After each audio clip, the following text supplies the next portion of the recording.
quiet for just a second. The microphones are waiting to get one more over here and then one for me up here. Should take just 1 second.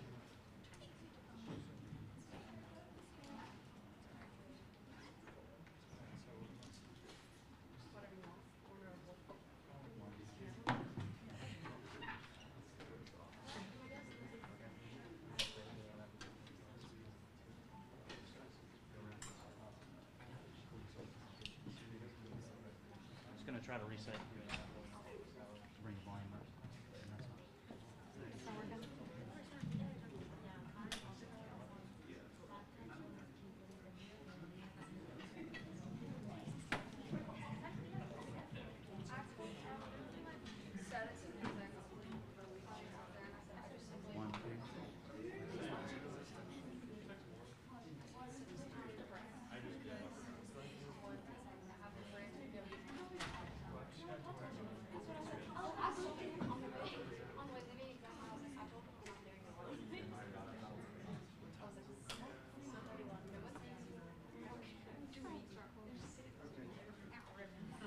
All right, everyone. I'm going to go ahead and begin. I will be using this microphone, that one, and the handheld as well. We're not really picking everyone up, but we are continually having a problem. Hopefully, once the microphones get fixed, it will stop being a problem of people being heard. So if today, pending these microphones getting fixed, any report that is given, whether that be college, open forum, or a committee report, please come up to the front of the room, stand as close as you can to that eagle eye TV microphone, and then project outward. But be as loud as you can so that the microphone can pick you up. But I'm going to go ahead and begin. So, this meeting will now come to order. As always, we will start by utilizing open forum. Is there anyone who would like to utilize open forum at this time? Please come up to the front and just be as loud as you can.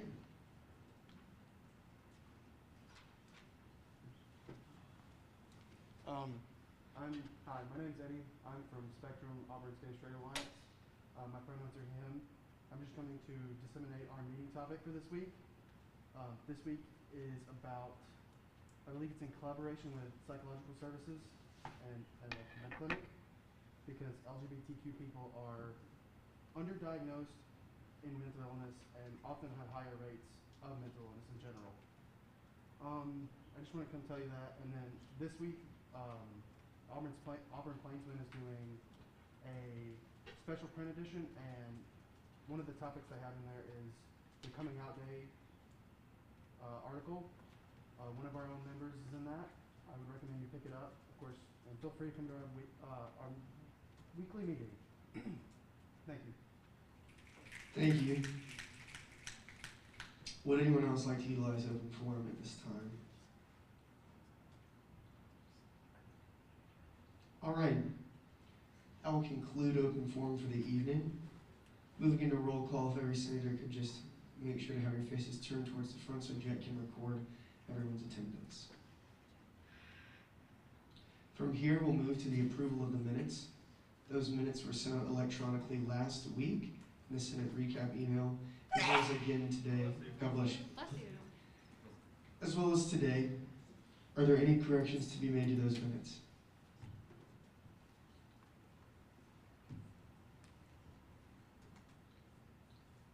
Seeing none, then they are approved and corrected. From here, we'll move to our reports from our officers, beginning with Mr. Brett Wagner. Hey guys, hope everyone's having a good Monday. Is it working yet? Do we know? Hello? Okay. You can use mine if you'd like. Yeah. So not much for me today, but one thing I did want to talk about was, and I believe you just mentioned it, but the Plainsman did a special print edition for the mid-semester report. It's really great. I would highly recommend reading every article in there front to back. I think that's something we should definitely put an emphasis on as senators in this room and as people in SGA, staying up to date on the Plainsman. So I really just kind of wanted to come up here and go on a quick little spiel about turning your post notifications on Instagram for them, read their articles, whatever else you got to do. But definitely stay in touch with what the Plainsman's saying. And yeah, I think that's all I have. Thanks, guys. Thank you, Rent. From here we will hear from Mr. Steven Sadie, our treasurer. What's up, everybody? How we doing? So we've got Eric Smith coming this Wednesday. We got the seminar, and we just got approved this morning for all of the business development classes. So like, if you're in business 1010, 1020, 1030, I think, 1010, 2010, 3010, and then I think 4010 is also going to get approved as well. You'll get extra credit for that, as well as all the UNIV courses. So not many seniors in here, but if you're a senior, you'll also get credit for that as well. So really excited about that. It's not too late excited if y'all want to come. Basically, just kind of going over different financial wellness strategies as far as like student loans, stuff like that. Then also investment accounts for post-college as well. So hope to see you all there. Thank you. We'll now hear from Mr. Michael Thomas, the EVP of Initiatives. Okay, Warrigal everybody. First, I want to update everyone on a couple different academics goals. So first, regarding the grade replacement policy, that was presented at a faculty academics senate committee this past Friday, and so now we're gathering the feedback that was taken there and working with the provost's office and the team that they have working on that to put into a policy that then will be presented at Faculty Senate Exec around Thanksgiving. And so moving forward from there, it looks like there's chances of getting through all the hoops and having it in fall 2022 if everything goes well. So that's promising. And as far as the graduate prep courses go, we've been able to talk to the philosophy department chair and different teachers or professors in the philosophy department who seem very favorable and love the idea to teach a class. So that will be something that hopefully we could put in place and then have other schools or colleges model after what this will be. And then so moving forward, does anyone here ride the transit? Show of hands. Anyone from the RO area or the New Row area? New Row area? Okay, so anyone has, I guess it's just you, but if anyone has constituents that ride that area, we're looking to kind of reassess how the transits are in that area, so please get with me about that feedback because we're going to work on that here pretty soon. And the last thing is safety walk was tonight. It went really well and it was a lot more efficient, so thank you all. Thank you, Michael. We will now hear from Mr. Tyler Ward, who is the Cabinet Administration Executive Vice President. Hey guys, so Molly just wanted to update y'all that Hay Day was a success and wanted to thank all of y'all that came out, gave out 11,275 name tags, which is a bunch of name tags. And then on the cabinet administration part, we're just working to make sure that we update our SGA roster for freshman forum and lobby board. And so if you are in one of those groups, make sure that we have your contact information. We should. Also, we've been working on some things with sexual assault prevention. And so we're meeting with It's On Us on Wednesday, which is one of the on-campus organizations that really work towards it. And so if you have any feedback for them, any suggestions, just let us know. And we're also having a meeting next week about Green Dot training. And so if you have any feedback from that as well. Thank you.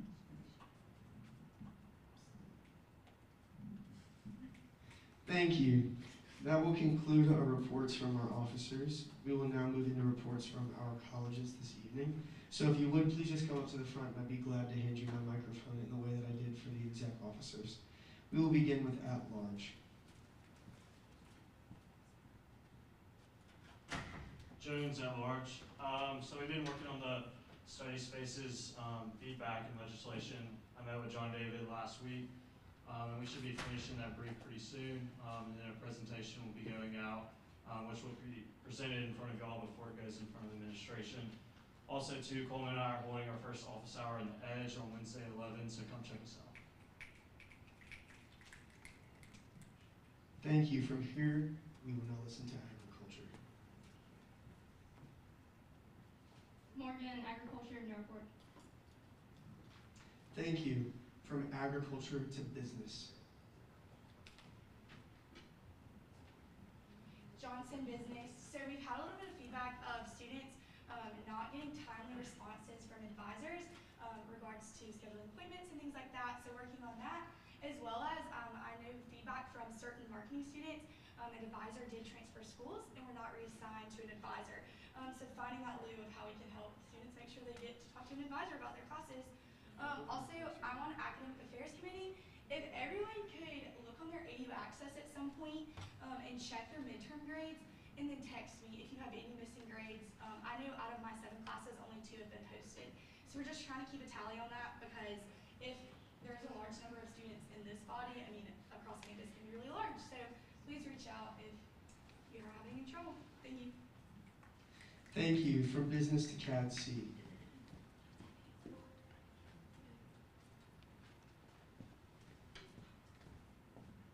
Ensign, CAD C. Ashley has been, I think, still looking into the vending machines in our buildings and updating them. I know that we're working on that in student affairs as well for campus-wide updating. And then we're also meeting with our schools council tomorrow, so we'll have more updates within our college later. Thanks. Thank you, CAD C. Next to COSAM. Cooper, COSAM, no report. Thank you. From COSAM to education.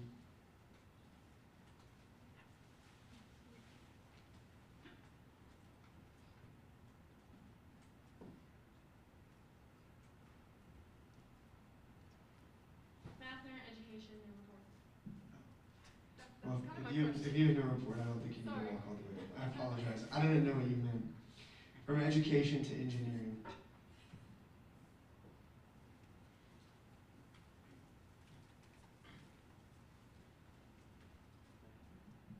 Block engineering. I know Senator Hinson just talked about it a little bit too, but if you have any of your colleges, the vending machines have been kind of going out. It's definitely been a problem in Brown Copel. I noticed it today in Parker. It's like they're full of stuff, but they're saying sold out. Me and Lucy are working on, or Lucy is working on it in student affairs, so come talk to us about that. Thank you. After engineering, we'll hear from forestry and wildlife sciences.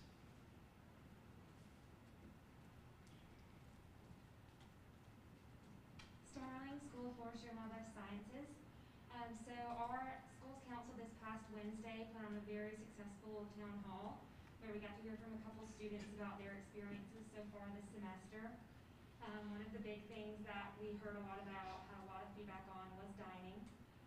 Still just a little upset with the lack of options in Terrell as well as opening hours of Terrell. So again, something I'm working on, but still a big concern of students. And then another interesting bit of feedback we got from a graduate student who came to our town hall.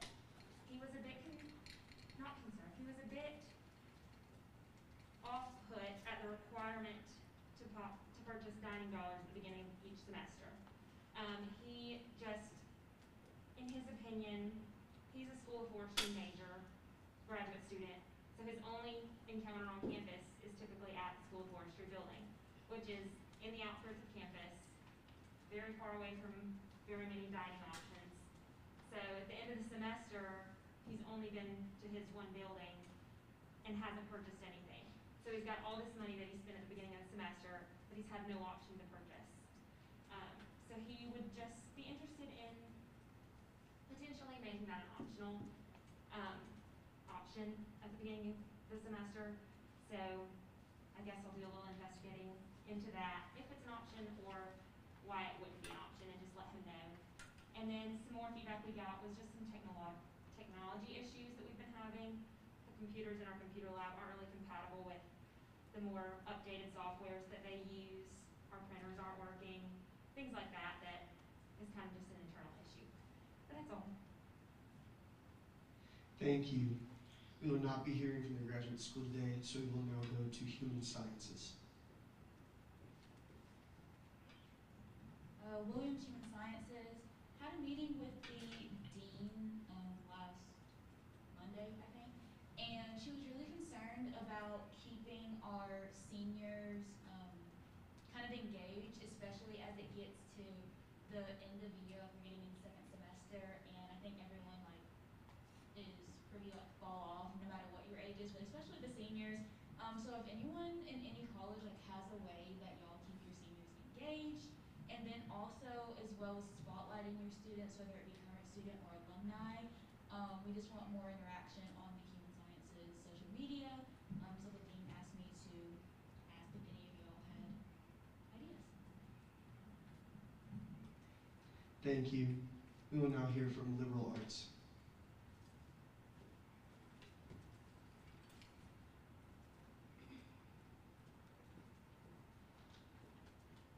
Okay, Rickles Liberal Arts. So earlier in my term, I worked a lot with our school's council president on making sure that there was enough awareness and advocacy for lower income scholarships within our college for internships and study abroad and certain things like that. And recently there has been a lot more of a push by higher up to be able to have certain advocacy and awareness like through our college letters and certain things like that. So we're still having some more ideas for that. So if any of your colleges have any more ideas about how you specifically get internship awareness and scholarships and certain things like that, please let me know. Thank you. Thank you, Casey. We'll now hear from nursing. Sefton Nursing, no report. Thank you. Pharmacy. Nice Pharmacy, no report. Thank you, and finally vet med.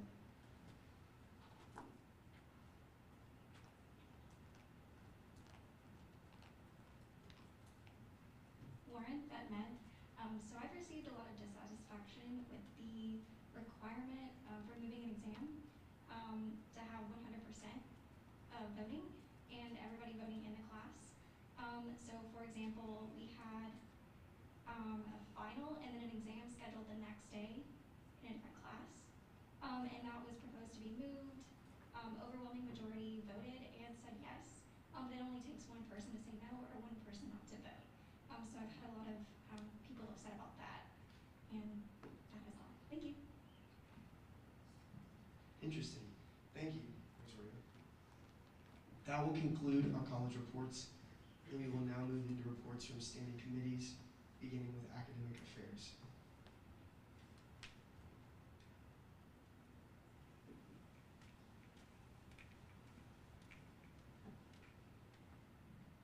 Cooper, co-sound.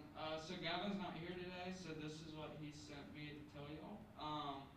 So we have our survey results back from our Canvas calendar initiative, and we are aiming to finish our resolution in the next couple of weeks. We are also drafting a survey for our regrading implementation initiative, and I'm meeting with Dr. Kim tomorrow to discuss the mask policy for professors while they lecture. So if you have any last minute feedback or anything you want me to add, feel free to reach out and text me. But that's it. Thank you so much. From academic affairs to budget and finance.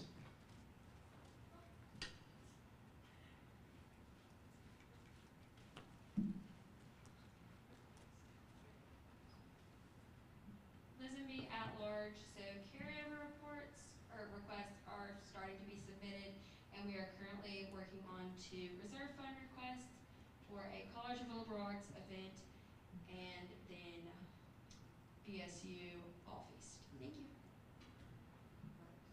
Thank you, Reese. Now to the Code of Laws Committee.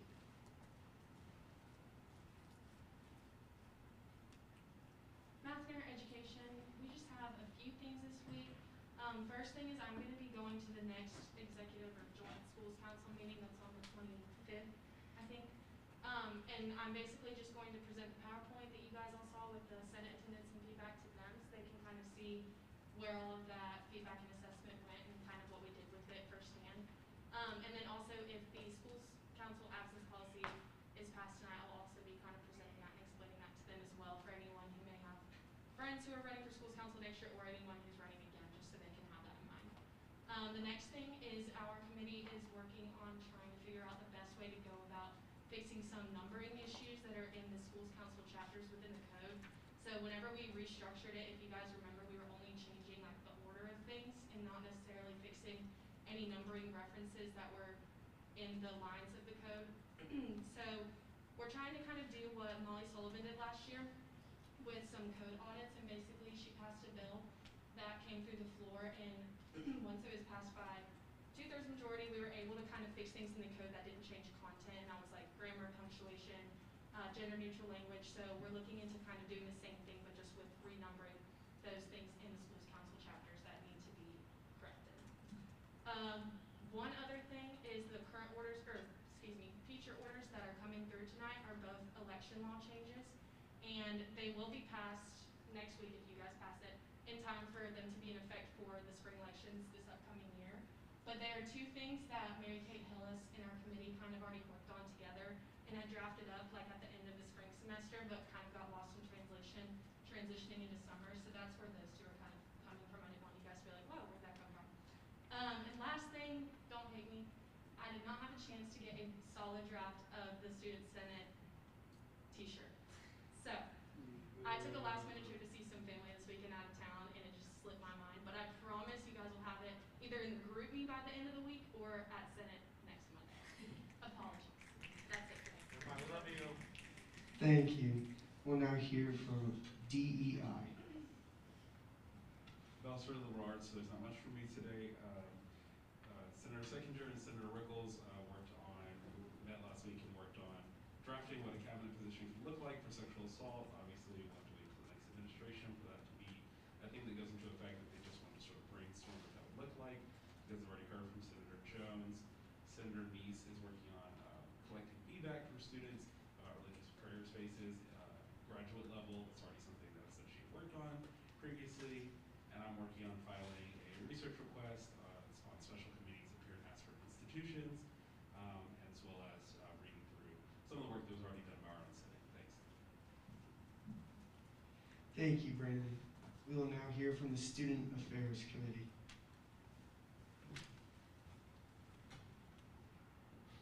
Hey, Student at Large. So JD couldn't be here tonight, so I'm giving this report. As far as athletics goes, the basketball line proposal is making progress. Hoping to see that come through and go into effect for at least a couple games this year. As far as dining goes, there's a lot of news from dining. Dining is working on making Tiger Bread Company and Triple H fully open by the end of the semester. If that does not succeed, probably the first time you'll see it fully operational will be January.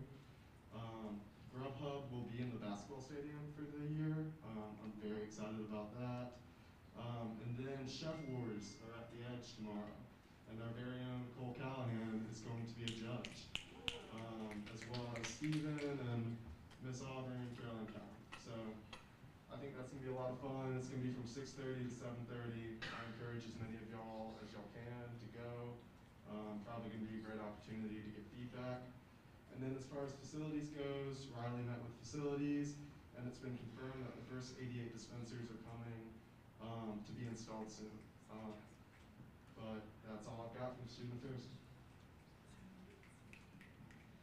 Thank you. The final committee we would hear from is Senate Exec Committee, and I will present those updates on behalf of GRAF this evening. Office hour forums were due at 7:30. I hope you all completed those. That not only includes the Google form that you can submit for your collegiate office hours, but also the involvement office hour that is upstairs recorded in the binder. Thursday mornings at 7 a.m. are Senate Exec Committee meetings. If you all have not forgotten, you must attend one of those before the end of this year, and the time is a-ticking, and there are only so many more weeks. We have a lot of fun. Please remember, if you are signed up for a dining office hour, those will begin this week.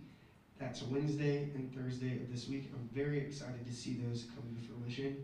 Please don't forget to wear business casual for those office hours. And like I said, Jamie's checking with the signage and the time that it's going to be delivered here, but upon its delivery, we'll be doing a whole social media push. We'll be filming and taking a lot of content. So I need you guys ready to look your best and take some photos and videos. What we're really gonna do is try and have you all explain it in a really cool short clip. And then from there, that will begin the advent of our Senate spotlights. So once a week, we will highlight one of you and what you do. So please be ready for those. I'm very excited. So that is all that Graph had for me. So that concludes our committee reports. We will now move into reports from our liaisons, and that will begin with our Honors College liaison, Mr. Luke Owens.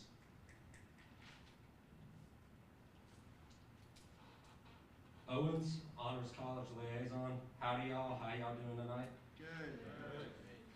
So while we are still a semester away from the annual Honors Congress Spring Formal, the formal committee is still hard at work fundraising for the event as they aspire to make this year's formal the best yet.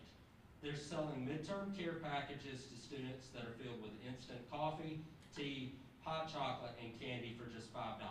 And they will be giving these out Friday at 1 o'clock. If students pre-order now, they will be entered into a giveaway for a gift card from a local coffee shop. They are also hosting a benefit night with Taco Mamas on October 27th from 4 to 9 p.m. as a percentage of all sales will go to the spring formal. Please come out and support. Our next meeting will be this Wednesday on October 20th, and it will be a working meeting. Thank you guys. Have a great rest of your week. Thank you. We will now hear from Mr. Donovan Evans, BSU. Thank you. We will now hear from Ms. Leah Stewart with the Auburn Student Veterans Association.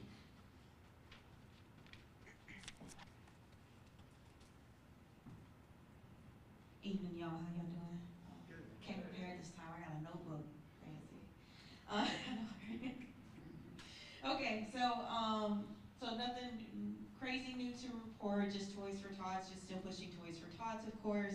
If any of you guys are interested in doing that, you can email me at L as in Lima, D as in Delta, S as in Sierra 0024, or you can email Gunny, and it's literally Gunny, Gunny, at auburn.edu. So one of the things, so you guys are aware of Operation Ironwork that's coming up. We are just around 30 days out now. And so the biggest thing that we are trying to do is get more awareness on social media. So if any of you guys are interested, organization-wise or just individually interested in like posting some things on your stories, we have a social media manager in our organization. His name is Andy Cole.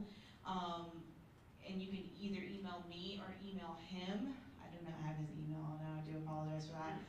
But you can just email me, and I can get the graphics, and I can send that to you guys individually, so that you can post those on your stories and just kind of help get the word out there, get more attention, more awareness too, because it's really about the cause the reason that we're doing this is really what we want to push out, which is eventually getting that number of veteran suicide down to 0. And we are also looking for some volunteers for 2 things that we have going on in OIR. One of the things is the only time we're all going to be together during the Iron Ruck is on Thanksgiving Day. We already have somebody that is going to be making turkeys for us.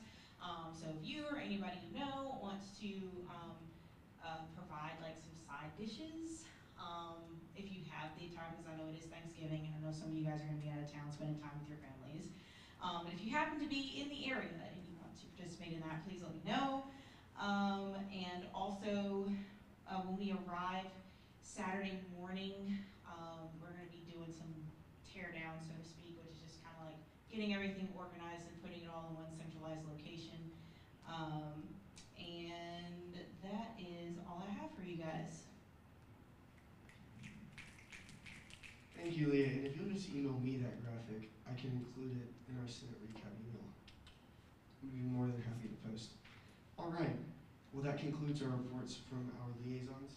Now, we haven't officially got everything figured out with who will represent the freshman committee yet, but I do believe I have some introductions to do today. So if you will stand when I call your name.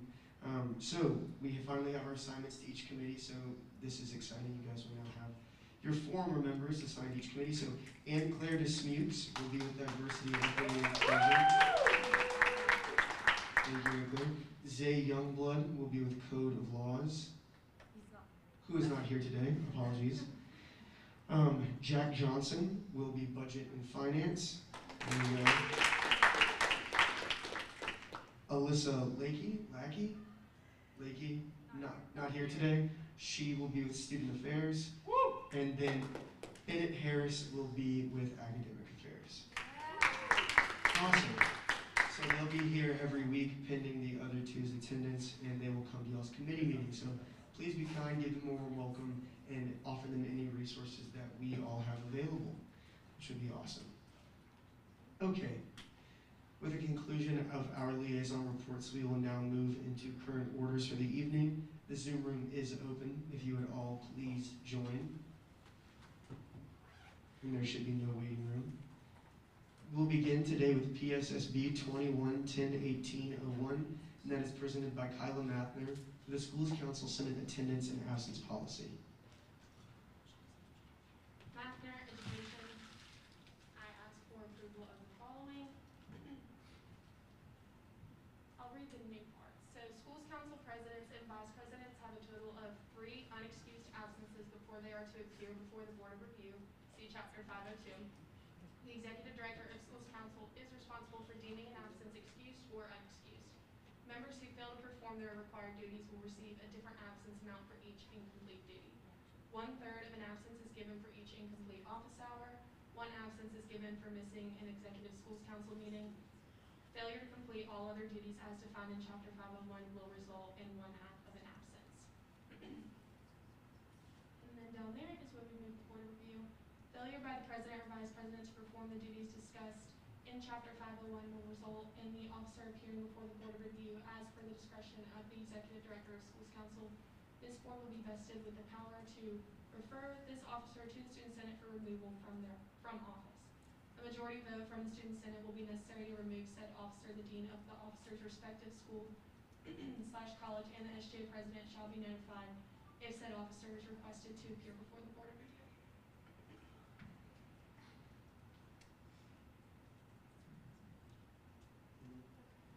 Are there any questions?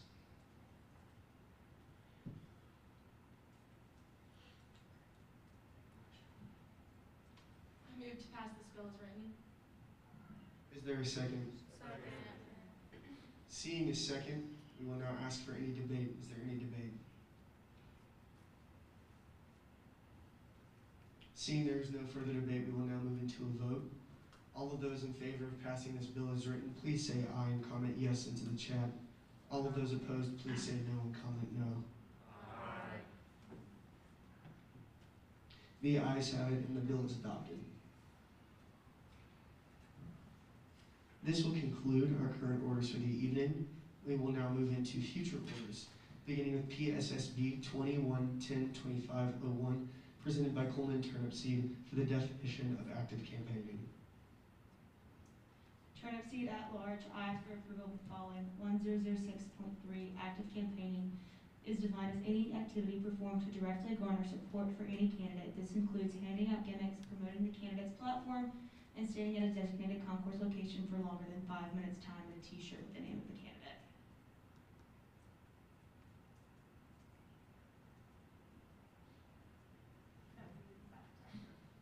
I was going to ask for questions, but then I myself was going to ask a question.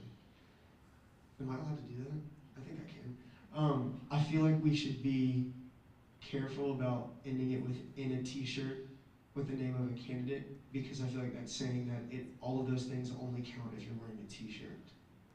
Am I reading that wrong, or is that, I feel like that's kind of what that language conveys, is that you have to be doing all of those things in a t-shirt with the name of a candidate, and I feel like people might try to play a loophole of like, oh, well, I was doing that, but I wasn't in a t-shirt, so therefore I'm not in violation.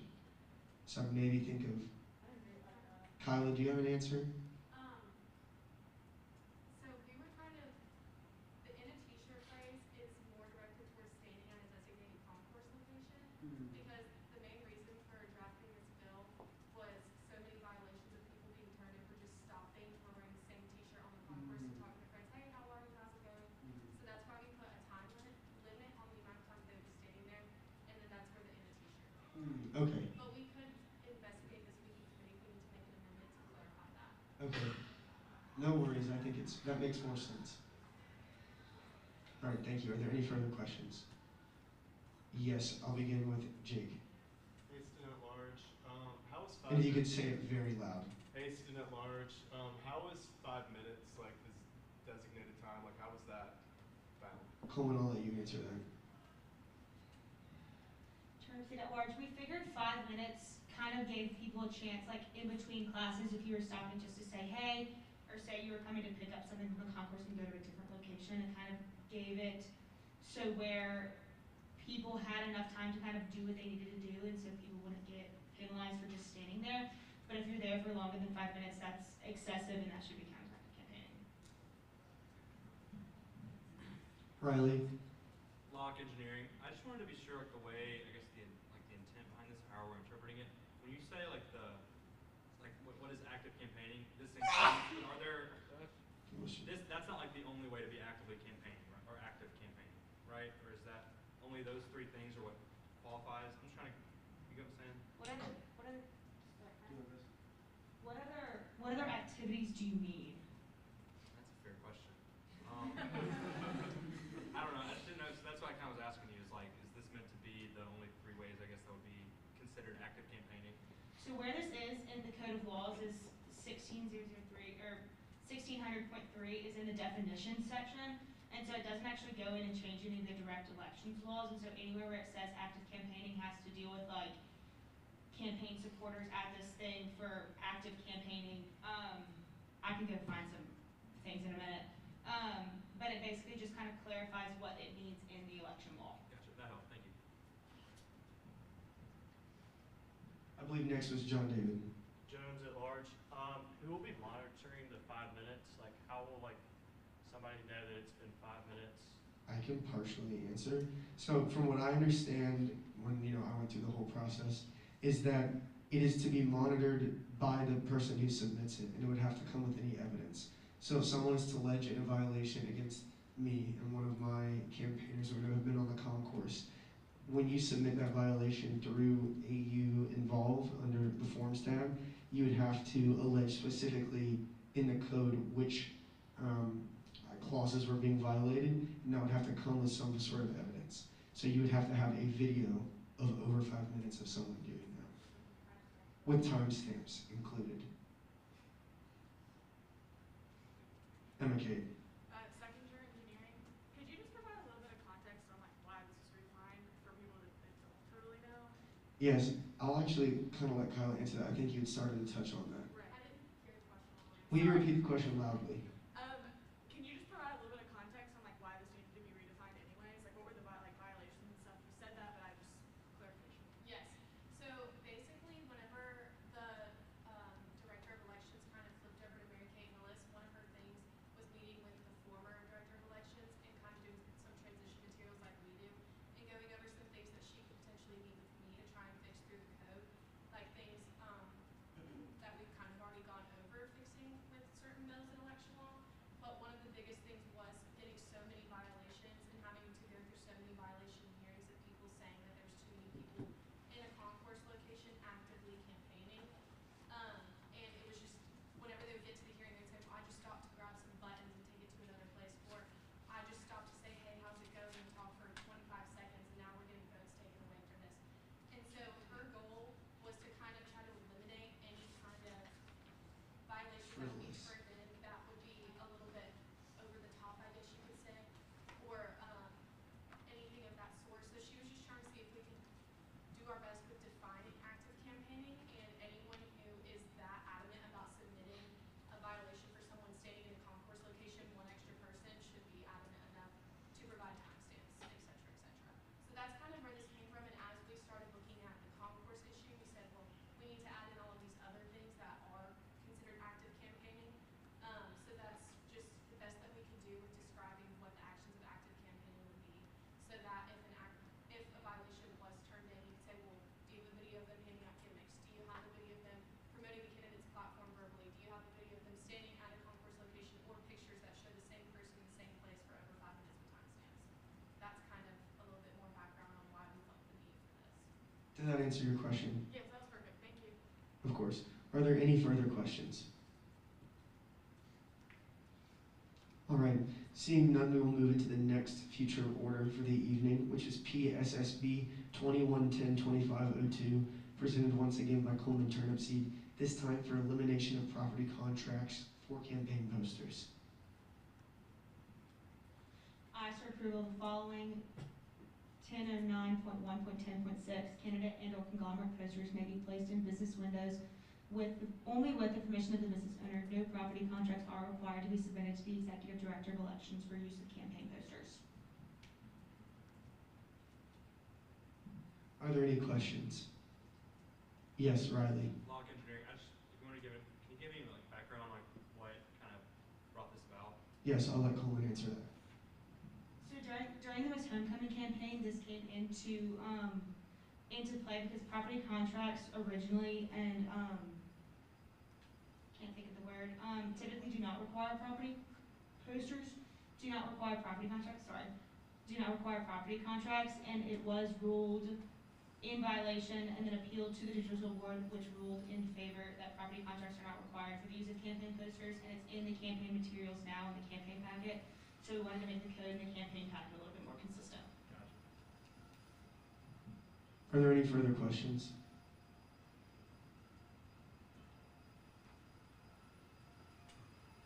All right. That will conclude future orders for the evening. This concludes all future orders for the evening, and we will now move into announcements. Meaning some from myself. So, like I said, dining office hours start this week. Please be sure to fill those out. Importantly, although Graf is not here, he will of course send the new office hour forms. I encourage you all to fill those out, and don't forget, doing a dining office hour means that you will have your involvement office hour completed for the week, and you will also have a free swipe into the dining hall at the location of which you are completing the office hour. So don't be eating during those, of course, the entire time, but you are free to get food once you're in there. And what I'm really excited for and hope we can do, maybe not this week, since it's just the first one and I want to give everyone a chance to feel out the water, but moving forward, I'd love if every week, like they do sometimes in the concourse, you know, they'll have those whiteboards, and there'll be yes or no, check yes, check no, or put something in a bucket. I would love for us to start having things like that. We can all brainstorm. Let's choose like one issue of the week, maybe, in these meetings, and then that will be what we end up having to pull people on. Because, you know, we submit these surveys. I pushed the Canvas Calendar Initiative one pretty hard. We got 130 responses on that. That's good, but I mean, in a given day, thousands of people traffic the edge, even just during lunch. So that would be really, really cool to get quite a hefty response, and that's people of all ages. So those begin this week. Also, declarations of intent are out. I'm talking with the executive team, hopefully sometime this week, SGA executive team, on what we want that to look like coming from all of you. I'll hopefully have an answer at Senate exec on Thursday, where I can better talk to all the chairs about what it's going to look like from us moving forward. But if you could, at any of your office hours moving from here on out, or just in conversations with organizations you're a part of, really try and make this process as transparent as possible, because all it is a form on AU Involve. So those are out, and like I said, nominations are also out, and that's for Miss Auburn. So both of those forms are on the same document. Those are both out, and they will stay there until December 1st, I believe is the date of their closure. So it was the 13th till their closure. Right now, I don't think anyone has submitted, so no worries. We can work to push those out together. Anyway, other than that, from the exec team, the SGA exec team, there's a few things I want to make you guys aware of. We just had our meeting earlier today, but lift is something we're going to try and push a lot heavier, and we're working on how we're going to do that from an executive level. Namely, the fact that I think a lot of students just don't know that free lift exists. And so we're looking at ways that we can better promote that, and we're going to try and get a huge signage push for hopefully campus buildings as well as off-campus buildings, specifically bars, because those are highly frequented in the evenings, and that is an exact place that's covered by the Lyft rideshare program. So if you're just making that aware to your constituents through emails, maybe, that you send out along with your school council. Other than that, I do not believe I have any other updates. Jamie, do you have any? No updates from Jamie. All right, be safe, be smart, and be kind. This meeting is adjourned.